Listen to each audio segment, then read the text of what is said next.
Bonjour mes loulous, j'espère que vous allez bien. Il y a quelques jours, on a mis en ligne la recette de la pâte feuilletée inversée au cacao. Et bien aujourd'hui, on vous montre tout simplement quelle galette on a décidé de réaliser avec de la gourmandise à fond, une galette chocolat poire. Pour commencer, vous allez faire fondre 100 g de chocolat avec 50 g de beurre au micro-ondes.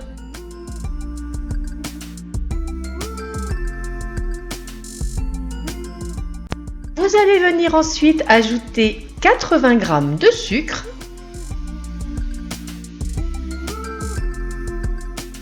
un œuf,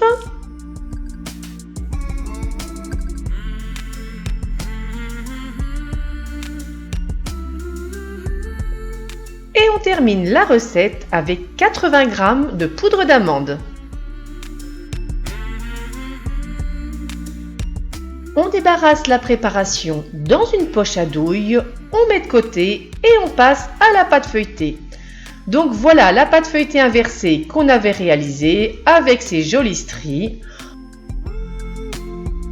On va venir l'étaler sur un plan de travail légèrement fariné sur une épaisseur de 4 mm.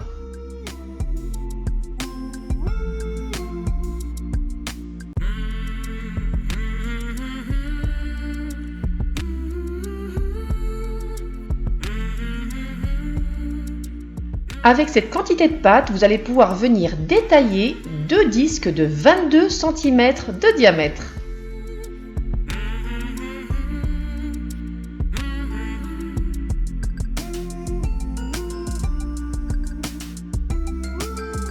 On débarrasse l'excédent de pâte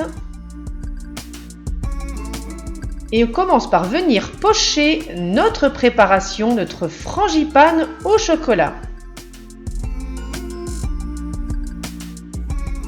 Alors, vous faites pas comme moi, vous calez votre tôle, ça vous évite d'avoir à la maintenir sans cesse. Vous voyez, ça va tout de suite mieux quand la tôle est calée. Bref, on poche notre crème d'amande et là, je suis venue y déposer des quartiers de poire que j'ai tout simplement fait dorer à la poêle.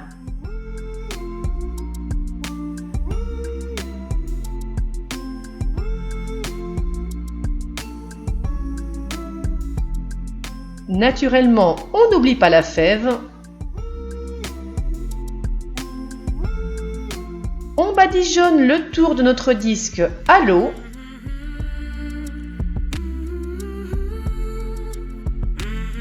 Et on vient déposer notre second disque de pâte en appuyant fermement sur les bords, mais attention, sans aplatir. Quand c'est terminé, direction le réfrigérateur pendant 2 heures. Allez, on récupère notre pâte, on la retourne complètement pour venir la poser à l'envers sur la plaque de cuisson.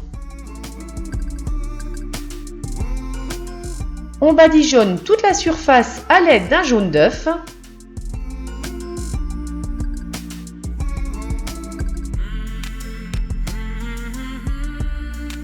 Quand c'est terminé, 20 minutes au réfrigérateur. Le temps de pause passé, on badigeonne une seconde fois.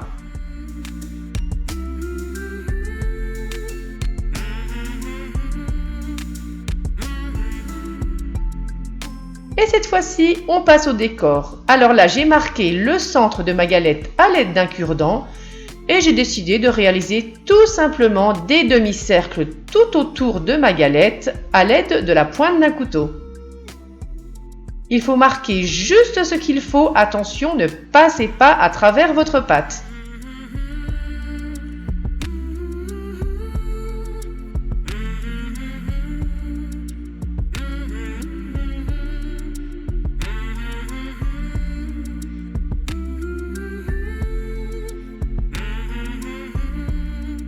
Quand c'est terminé, on prend un pic, là j'utilise tout simplement un pic à brochette. Et on vient percer la première couche de pâte feuilletée à intervalles réguliers. Quand c'est fait, on enfourne 40 minutes dans un four préchauffé à 200 degrés. Et voilà mes loulous, la pure gourmandise qu'on a réalisée avec notre pâte feuilletée. La team Cuisine en Folie espère que cette recette vous aura plu et nous on vous dit à très vite pour une prochaine gourmandise. Bisous sucrés à tous!